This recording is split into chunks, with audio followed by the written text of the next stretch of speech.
Where do you wanna stand when the day dawns? Hey, yeah. Is it Dublin's green or Barcelona's sun? Pick your place, the journey's begun. Oh, the study abroad portal, yeah. Dream it, live it anywhere. The study abroad portal, yeah. Life's changing, skies are fair.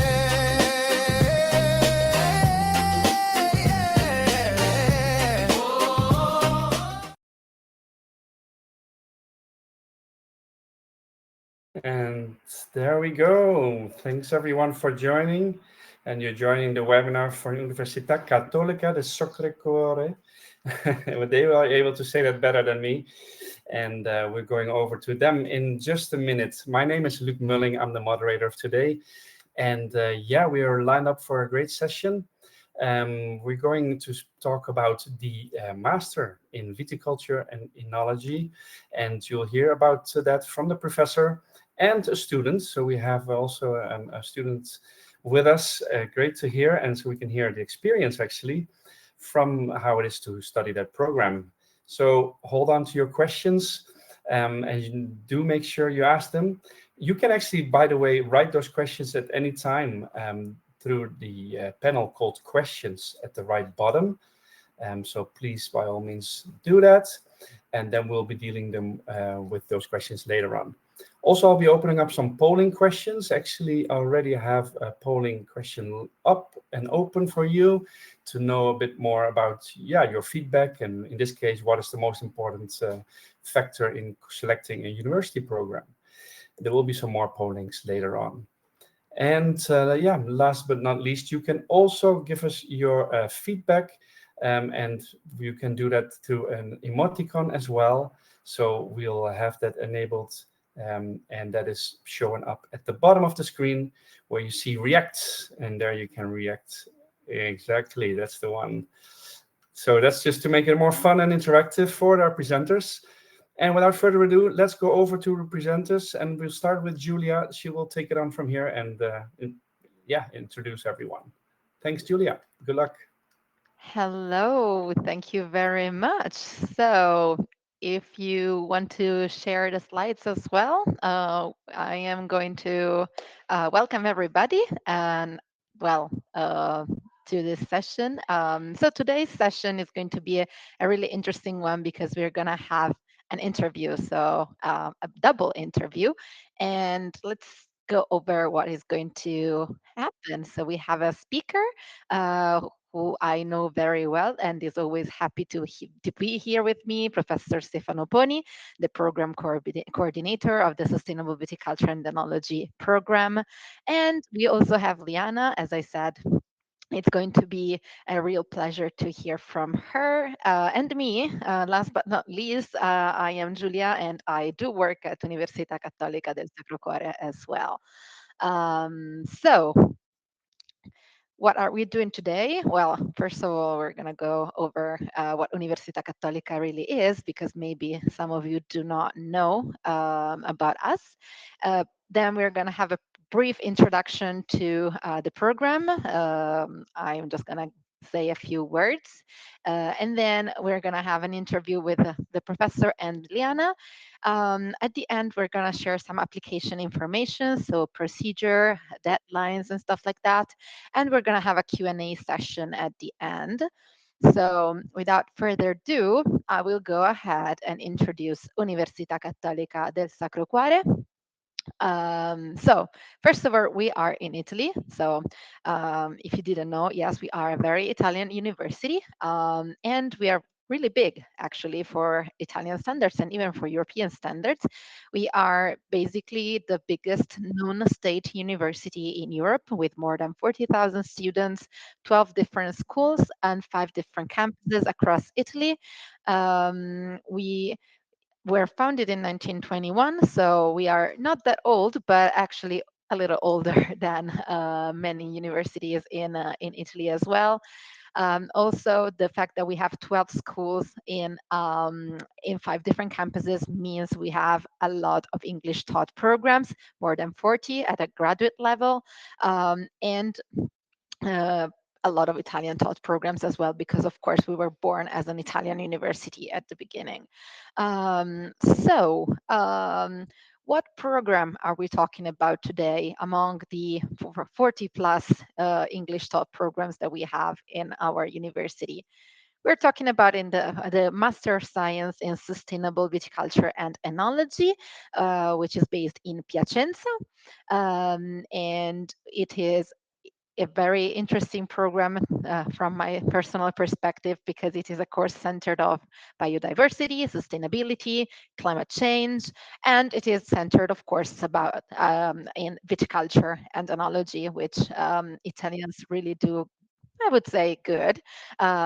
We, as Italians, we really like making wine. We've been doing it for a while now, so we've had experience, I would say, in the last centuries. And Professor Pony is definitely going to tell this later on. But I think the most important thing to say about this program is that it offers a lot of hands-on experiences, and Liana is gonna talk about it. I think in her part of the interview, she's gonna talk about what happens in Piacenza.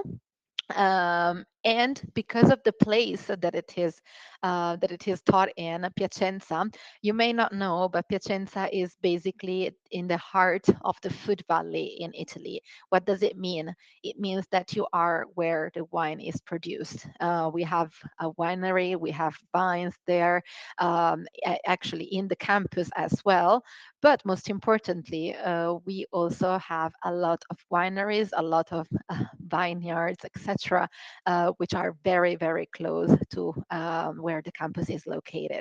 So I think that really adds a very, peculiar um, it's very peculiar of this program. So, and then I would say that another very interesting thing that you can do at our Masters in Sustainable Viticulture and Enology are exchange programs in Adelaide and Geisenheim. And then also, if you feel adventurous and you want to try out a double degree option, we have a partner university in France, Angers, where you can get a double degree, one from us and one from them. So, Angers University in vine, wine, and terroir management. So basically, I think this is a very short snapshot of the program and what it really is. What can you do later? But well, there's a lot of things that you can do. There's a lot of career opportunities. We're going to talk about what Liana does, for example. But she is just one of the few students who graduated with this program and then went on with a wonderful career in the wine sector. So we're going to talk about that as well. But I wanted to keep this very, very short, as I said, because I really want to get into the interview and give the time to Professor Pony and Liana later to talk about the questions that we have and make it a little interactive. So thanks again, Professor Pony, for being with us today. It's a My pleasure as pleasure. always. Good. So I'm gonna start with the spark. What was the moment or the challenge maybe that convinced you there was a real need for this master's degree? Well, thanks for having me first. It's nice talking to you again. Well, that's a very good question, and I think that there are two main reasons. Well, the first reason is very practical, and the reason is that we need international students, and so we actually need a Master of Science that is delivered in English. This is a primary need for us since our basin around Piacenza is not that big, and so we must be attractive towards international students. I mean, European and overseas students, of course. But then the other thing that actually convinced us to promote the master it is related actually to the fact that since a couple of years ago, we also had a 1 year specializing master in viticulture and enology that was called VENIT. And VENIT is the acronym for Viticulture and Enology Tradition Meets Innovation. And I did like a lot the name because really today in wine, we have to face, this sort of challenge between maintaining tradition from one side, but being open to innovation to the other side. And that is not definitely easy. And so the 1 year master was, it can be inferred, just a 1 year time master. So it was not probably long enough to deepen all the topics that we have today in viticulture and enology.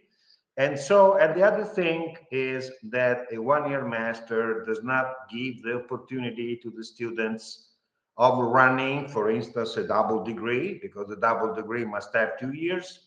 But especially, there is no option for an experimental thesis. Okay. And so at that point, we decided, well, let's drop the VENIT and let's start with the SVI. SVI is a Sustainable Viticulture and Enology Master. Thank you very much. That was a deep insight in what happened before the master's degree was born. I thank you Yeah. for that.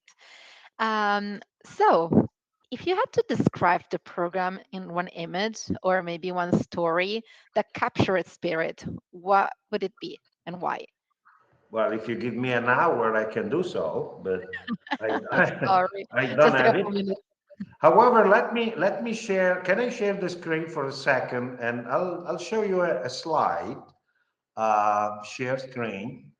That would probably give you an idea of what I think it's a sort of fundamental information for us that has been very inspiring for the master.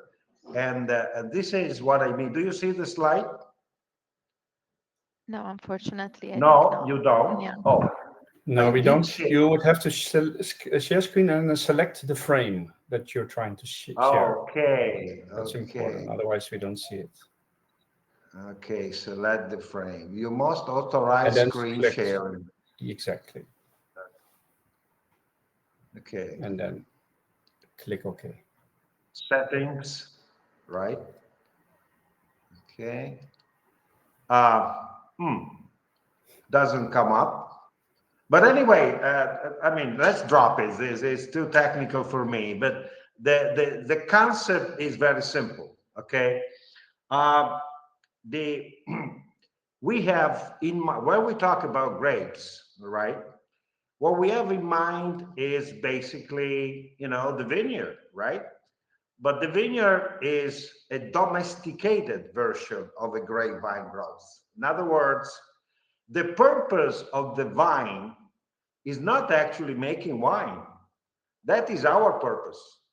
The purpose of the vine is actually, producing seeds and to release the seeds on the ground and then have new vines growing. Can you imagine how different are the purposes of the plant and of the humankind? All right, they're totally different. For instance, the wild grapes would grow into the forest, climbing on the trees, whereas we are, having thousands of vines in a vineyard. Okay, now the master really goes into that. The master wants, of course, to stay within a commercial version of the vineyard, okay, very efficient. We need to have remunerative yield, we need to have, good quality, but at the same time, the master wants to retrieve some, let's say, wild features of the vineyard. In other words, being in a better equilibrium with the environment, right? And this is also another way of defining sustainability, right? Well, that basically means, well, no, in a vineyard, we have only two factors that have no cost: light and rainfall. And so in this master, you will learn how to use light and rainfall in order to make the most efficient vineyard, and so trying to, while of course we need to stay very competitive. This is my, the way I would choose to present basically the master in just one slide, one image. Thank you. Thank you very much. Then the third question would be, can you share an example of a student process, a project, a research outcome, so something that made you think, this is exactly why we created this program? Well, it's a very easy question. It's a very easy question because if you ask me, which are the research topics that today we have to deal with in viticulture and enology, well, I would pick two of them. Well, the one that is just huge is, of course, adapting to climate change. Everyone is involved in this, regardless where you live, regardless of what you do, anyone has to do with that. And so we have to learn how to adapt to climate change, or how we can mitigate climate change, although this is very ambitious. Well, the second topic that is even maybe bigger than that is what it's called, let's say, smart viticulture or digital viticulture. That would be high technology, big data, Internet of Things, artificial intelligence that are actually applied in the field, in the vineyard, or in the cellar to increase, of course, the efficiency of the phenomenon. We had graduation of SVE last week, and we got two students who finished. And there is a student from Nicaragua, Mariana, and she graduated with an experimental work on different options. Yeah, I know you know her, Liana. Different options of soil management in the vineyard. The soil manager is very important, okay? Whereas Leonardo graduated with a totally different subject, but either very fascinating, that is a selective mechanical harvesting. That means basically using a machine that is able to separate the products according to the ripening stage. And so actually being able to get two different type of grapes for potentially two different wines. So very fascinating, very fascinating. I can bet there's so much, there's so many things that you can go deep, really deep into when it comes to this particular subject. I think it's really vast, like the way that you can explore so many different nuances of wine and winemaking and vines and terroir and stuff like that. I mean, it would take me probably 10 years, but just to start to understand something. But yeah. Don't be too pessimist. Don't be too pessimist. So, another question that I have for you, Professor, is what kind of job opportunities do you see opening up in the wine sector right now, especially with the sustainability focus that you mentioned more than once during the webinar? Uh, Again, this is a fairly easy question in terms of what we do have right now. So what we do have is very simple. I do not have enough graduate students as compared to the number of job requests I'm getting. The phone rings and maybe there is a winery asking for someone who just graduated, and sometimes I don't have anybody at that time. All right. So I think that the job, the occupation is still okay. Although when you read articles, you see that there is a general decrease in the total wine consumption at the world level. That there is less, market for red wines. But the viticulture and the enology world is always, changing. Okay, I'm not that pessimist. For instance, we all know the issue of the nolo wines, right? The nolo wines are the no alcohol or low alcohol wines. I mean, if you take an old man and if you tell him, hey, what do you think about the nolo? I don't want to hear about that. But the young generations are very much interested in that. And so that segment of market will be actually an opportunity. Okay, although Liana prefers old rats, I'm sure I do too, Liana, I do too. But we cannot ignore the new market trends. Okay, for instance, if you go to Germany right now, you see that a lot of wineries are actually producing almost only Nolo wines right now. So I don't think that this has to be the solution, but we need to be open. And so we need to really prepare our students to be in touch with many, many different challenges, many different challenges. One more thing that I would like to add is that for my perception, well, maybe because I teach viticulture, I think that most of the issues, most of the problems are in the vineyard, not in the winery. Although Liana likes to stay a lot in the winery, but in the vineyard, we do have a lot of troubles. And so, I think that our graduate students will need to have the skills to find the solution in the vineyard to the problem. Definitely. And I think it's not just your particular product. So it's not just wine, it's going to be every alcoholic product. I used to work in the beer sector before switching completely to the university sector, and it was exactly the same. So people were starting to ask for low alcohol or no alcohol beer. And, yeah. Although, can I say one thing about Yeah. that? Just one. Very, Yeah. I mean, when you talk to people and you talk about beers having no alcohol, and you ask the people, but is that beer still actually tasting like a beer? And they will say yes. All right. Yeah. But when Right. you when you talk about wine, some people would tell you, hey, that's not wine. That's a different thing. So that's a big Right. challenge. And we have to work on that. We have to work on Right, absolutely. Well, one last question, Professor, before that. I go back. Actually, I go forward with Liana Yeah. and Yeah. her experience.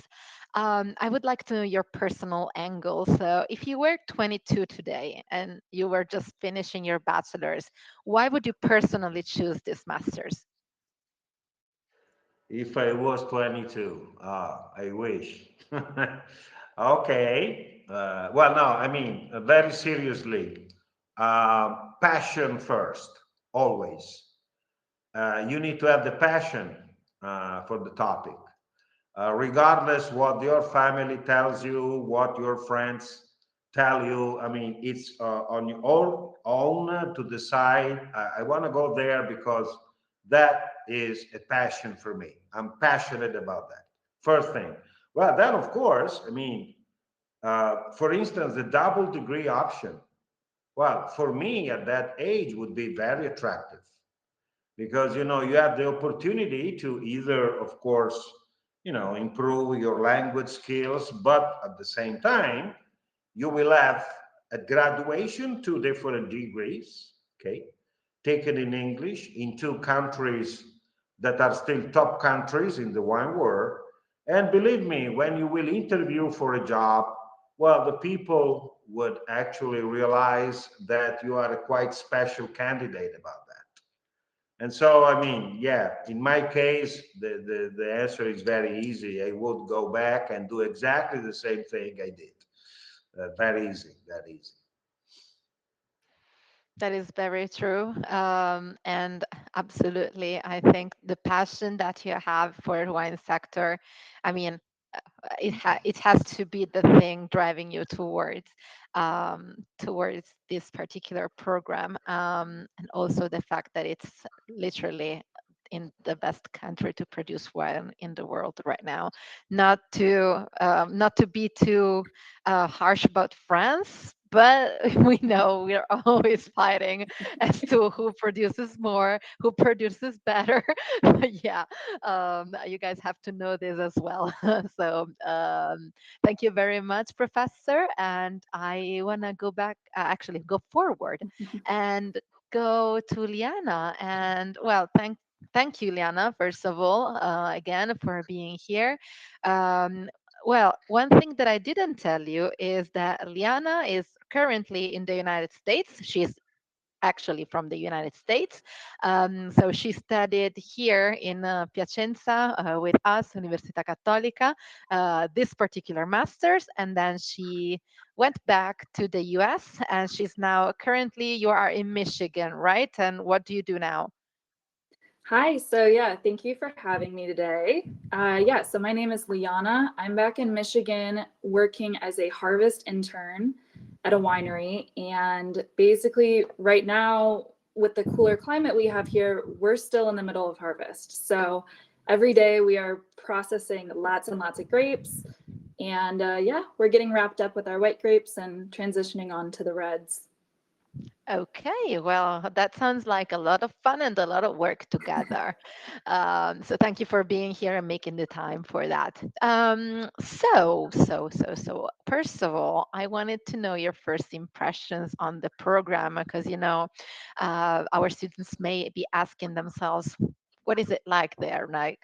So do you remember your first day on campus in Piacenza, and what surprised you the most about it? Yes. So I actually have a very good memory of my first day. I was taking the city bus to university with my roommate, who's from Portugal. And while we were on the bus, we heard a voice speaking English. And we were so excited to find another English speaker. So we ran up to her and we're like, "Hi, you speak English. Where are you from?" And it turned out to be a girl named Annika, who is also in our program, and she's now one of my best friends.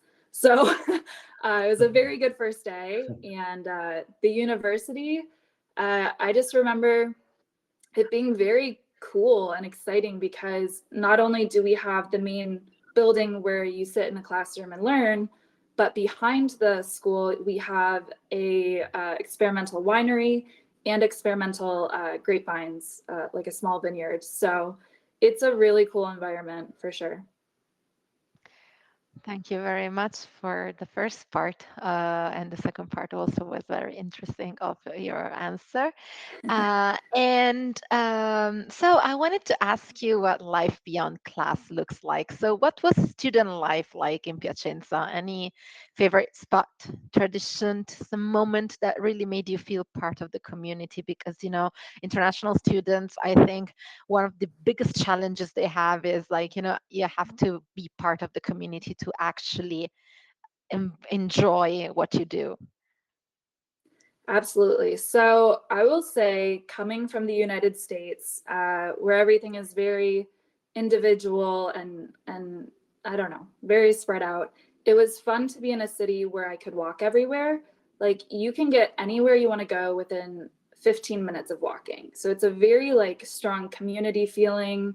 You recognize people on the streets. You pretty quickly make friends. But I will say, like, there's a great student population. We have this coffee bar space called Rat House where a lot of international students will go. So if you want to find people who speak English, that's a great place to go.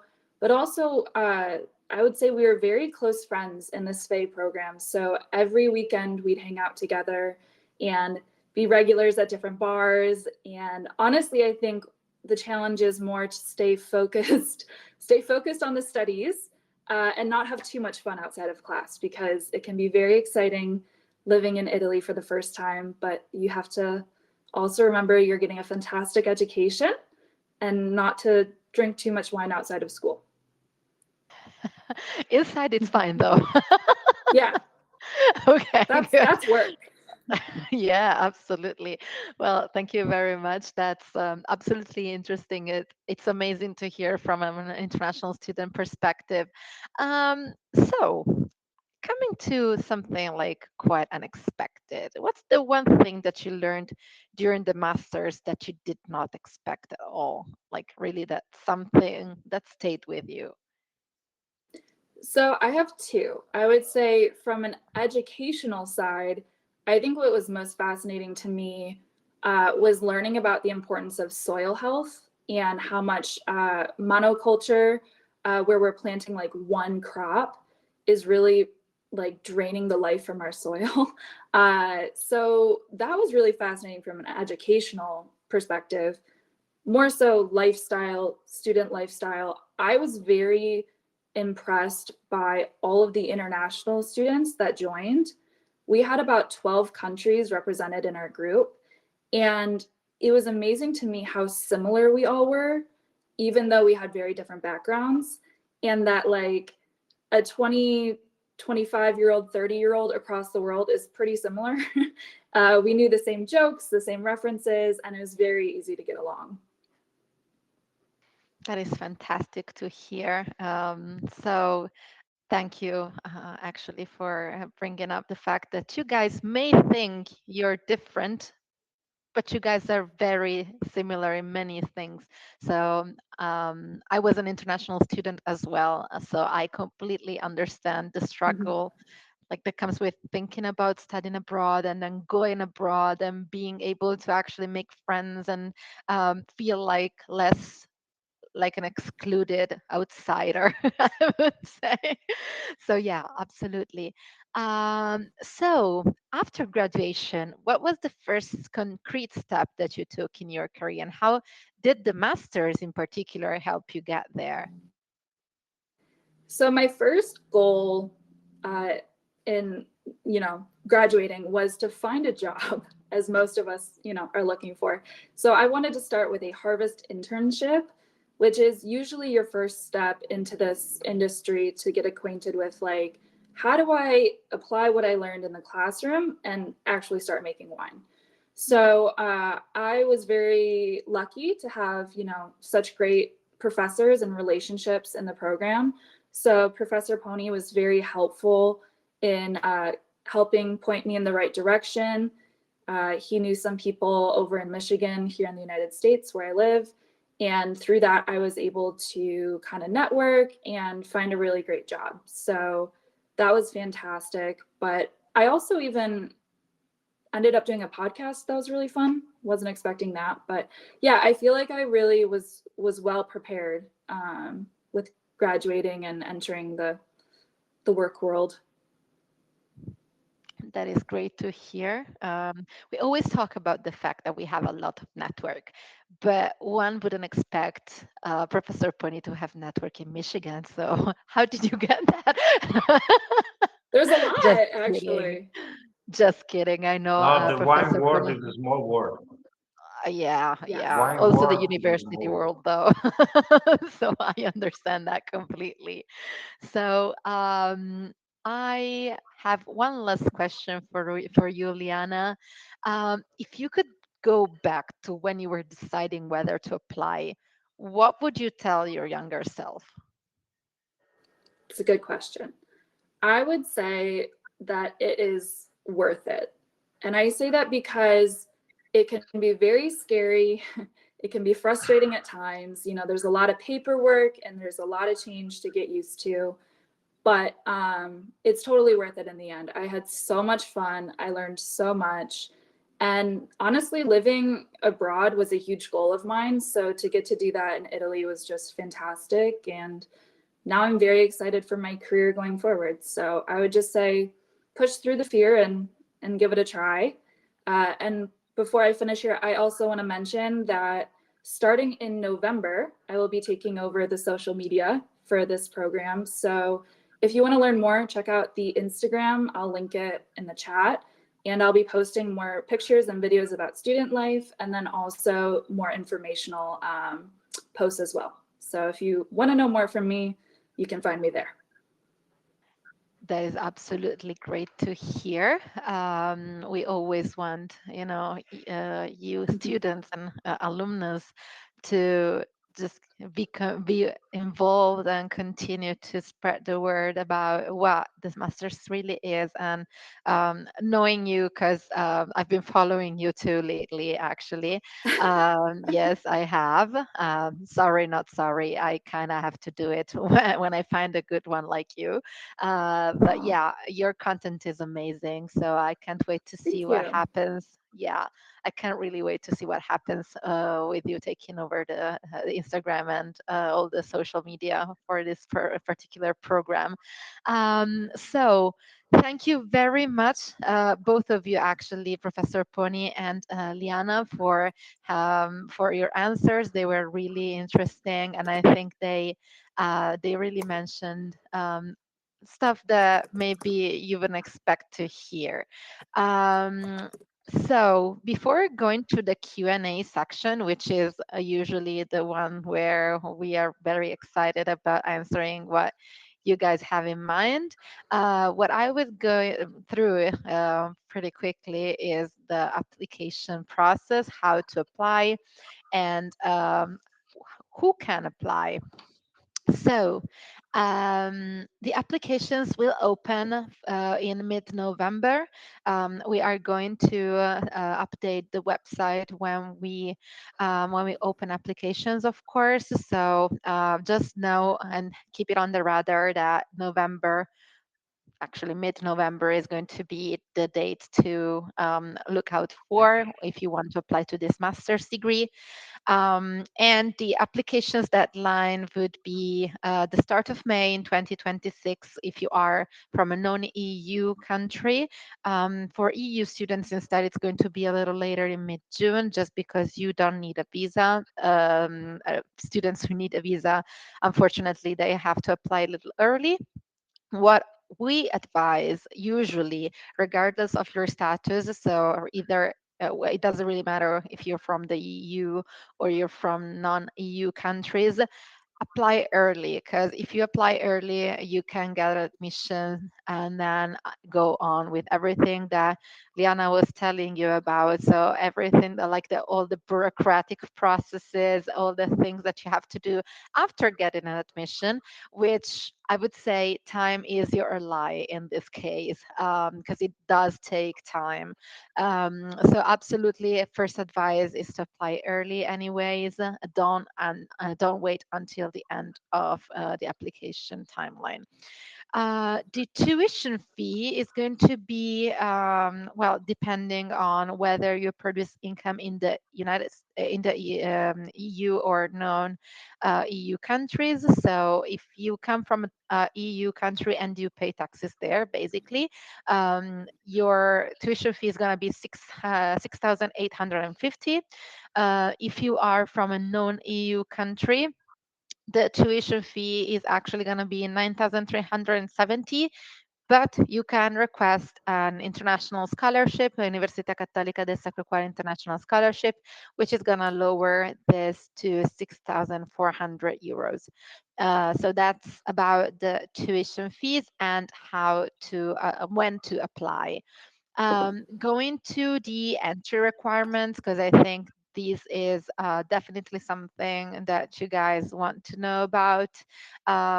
So if you want to study this master's degree, you have to have an undergraduate degree from an accredited institution obtained before the 31st of July 2026, and you have to have it in fields such as agriculture and forestry sciences and technologies, so technical sciences, technologies of animal production, biotechnology, biological sciences, so environmental planning, environmental sciences and technology for environment and nature, agriculture and food economics. So definitely it has to be something related to either agriculture or biological science. And I think we are actually going to ask you, Liana, later on, because I've seen a question about this, what you studied before, but we're going to get to that a little later. So I would say I wanted to keep this short because I really wanted to have the possibility to go over all the questions that you guys have written. So I saw some of you have questions. So Luke, would you mind facilitating this part? Yes, of course. So I'm back again, and let's indeed go over to the questions we received already, various ones. Just to quickly also make sure for everybody that I saw just some people joining later. We are recording this session, so if you missed something, then don't worry. You can actually stay on, and you can start watching it from the start. So when we finish, within minutes, it will restart. And also for people that watch the recording, if you're seeing this, you can all participate in all the interactive options. So you can also, give your answers from the poll. I will open up another polling right now, by the way, just to know that as well. If you're still looking for any other information, let us know, so then we can possibly help you still as well. And yeah, let's go to the questions. So the questions from the live audience, of course, unfortunately, from the people watching the recording, we have to come back to you by email, but you can also still write your questions. So Alexander, I have no educational background in viticulture or enology, but plenty of real life experience. Do I qualify? He's asking. Yeah, this is a very typical question, and well, the issue is, as you remember from the previous slide, uh, I mean, having practical experience, let's say few years, different harvest in the winery, and not having, a pertinent bachelor does not qualify you for admission. In other words, I mean, if you have a philosophy bachelor and then you have experience, you are not qualified. You cannot qualify for admission. Uh, I would say that, and there is another question where there is someone asking, I have an agricultural business bachelor or something. Well, in that case, if you have that kind of degree of bachelor, you might be qualified to enter. Okay, so in other words, the answer is you need to have a bachelor that somewhat reminds the agricultural world. Okay, if it's totally off, regardless you have 2, 3, 4 years in the winery, that would not work. I want to be very clear because this is probably the most typical question. What kind of bachelor did you have, Leanna? So I had a bachelor in biology, just general biology. Initially, I was on the medical path and then changed to wine. So I did have to learn quickly about wine itself, but having a strong background in science was very helpful. That's a very typical example. You have a background in biology, biotechnology, even chemistry. Well, that's fine. That's fine because if you have a bachelor in a background in chemistry, all the enology part will be fairly straightforward. Okay, maybe the viticulture not that much, but of course having a sort of totally different bachelor would not work. Okay. Absolutely. Let me add that if you want to start this journey, we also have a food production management degree, an undergraduate degree in food production management in Piacenza as well, which can qualify you for later for a 2 years master's degree in viticulture and enology. So there is still a way if you want to start this kind of educational journey together with us. And you And can just yeah, move to Piacenza and go to also food production management.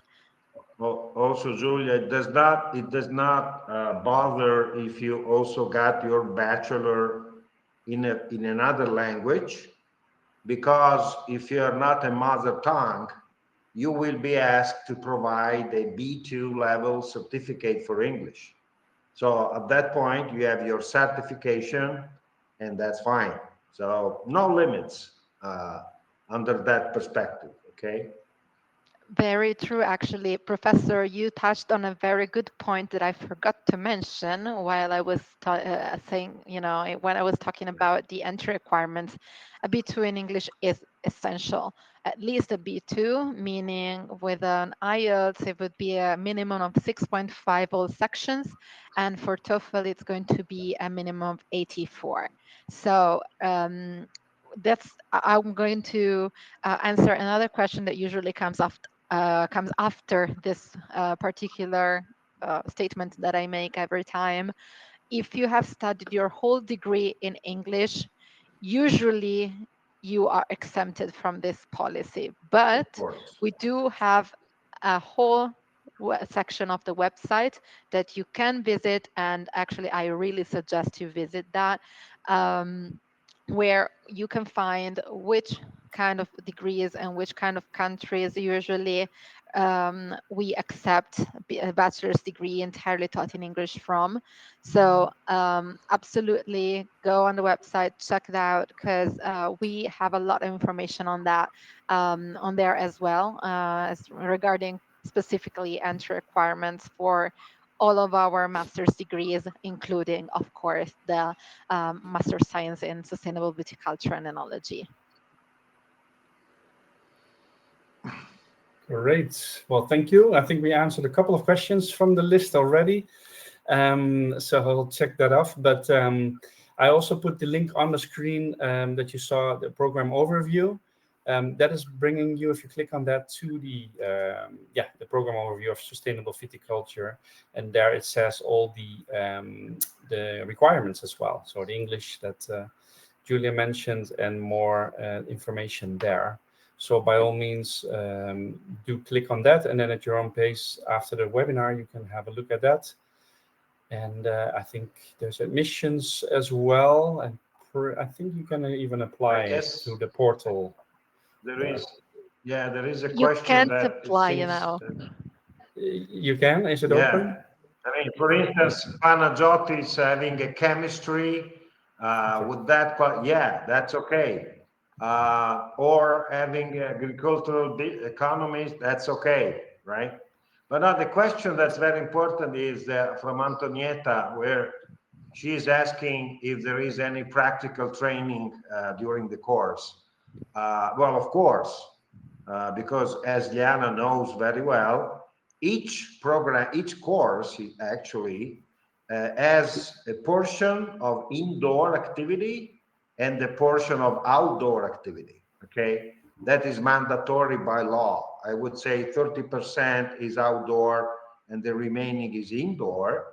But this is not enough because, well, first, you have to run an experimental thesis in this program. And the experimental thesis in our field is exactly in the field. It's not usually in the lab, okay? Or in the winery as well. And then there is another option, because when you have to choose your exams and you have to build your program, you can also choose a sort of internship. The internship has nothing to do with the thesis. It's a short period of 5 weeks where you can, choose a given winery, a location. I can help you, and you will spend 5 weeks, usually during harvest, there to increase the practical activity value of the program. I wanted to stress this very clearly, because I mean, in our subjects, not having enough practical activity is a weakness. That's for sure. Great. Thank you. I think we answered most of the questions, but I think the point that was open, and I think, Julia, you're about to respond, is also about the applications. So there's the link to it, but I don't know if it's open yet, actually. No, because we are gonna open on the on November. So we're actually gonna open earlier than usual this year. So we're very happy about it, because early applications usually mean that students are very interested in what we do. So absolutely, you will be able to apply, but it's going to be not earlier than mid-November this year. So it's going to be a month roughly. You can make it. You have to wait, but it's not going to be a long wait. Exactly. Okay. Just wanted to clarify that. Um, Also, by the way, the links, if you go to the bottom of the screen on the right on the apps, you find also the links. So the one that I just shared about the program overview, but also the Instagram, it's there as well. But I think Liana actually shared it in the chat as well, just to make sure. Yeah, in your own as well, I saw. So great. Then people can all get excited about it and see how it works also in real life and how it looks like with what you're doing. Thanks for sharing that. And let's see if there are any further questions, because I think we have answered them. The backgrounds were answered, practical training, we went over that, and also Liana's bachelor degree and duration and cost. So I think we have answered all of those questions. If there's any last question, then let us know. We still have everybody here for a couple of minutes. So at your, disposal to answer your question. I want to check with the polling, and because maybe that's one that we can meanwhile tackle, because the winner of the polling of what people wanted to know more about is the cost of living. Can you say something maybe briefly about the cost of living in what specifically Piacenza? How do you say that? Because that's probably different than a lot of big cities. Go ahead and maybe say something about the cost of living. Liana, maybe you can do that. Yeah, I would just say, Diana is very qualified. yeah, at least coming from the United States, where everything is very, very expensive right now. For me personally, it was less expensive to live in Italy. My groceries were cheaper, my rent was cheaper. I also lived with a roommate. So it ended up working out really well. And tuition is far cheaper than it would be in the United States. So I don't know about other countries or other EU countries, but at least for me, it was a better situation than staying here in the United States. And that also the advantage of being in Piacenza, because if you are in Milan, well, the situation is slightly different, of course, right? So, I mean, that's another good point. That's another good point. Yeah, thank you. I think that is indeed a good point to make, and comparing that to other cities. So thanks for that. And I see thank yous from the audience as well. So, and it's very useful. So great. Good to hear. That's what we do it for. We want to make sure that this is answering your questions, and it's useful for you to see if this is a program that you might be interested in. Yeah, I think then slowly we will round off the session. I think everything has been shared. There's the links to the program overview, so you can find that and find more information. Do check out the Instagrams. And I do have a last polling question. Meanwhile, and I'll check if there are any more questions, but I will open that up. And that is just to make sure, to see how you feel we did on the session. So you can rate us. Rate the professor. And, be careful. Exactly. But we'll be confidential with that information. So no problem. So go ahead and let us know. Yeah, it's just for our feedback to see if we can improve something. Then by all means let us know as well if you want to see something else. And then we're of course open to any suggestions. I think we have that answer question. Yeah, those questions were all answered. Yeah. All right. Well, having said that, then I think we slowly can wrap up the session. Yeah. Maybe one of you, I don't know, Mr. Yeah, no, it's gonna Tony or usually you, it's gonna Julia? be me. Yeah, Yeah. usually it's gonna be me. Yeah, Um, Julia. yeah. Thank you very much. So, thank you for the session. It was, I think, a very interesting one, a very interactive one. So, thank you, Professor Pony, and thank you, Liana, for being here as well. So, I have shared the last slide, which I think is a very important part of our webinar, where our contacts are. So basically, you can text us, have a well, not text us, but email us at international.inquiry@unicat.it, and you can make a phone call. We have a phone number. We answer.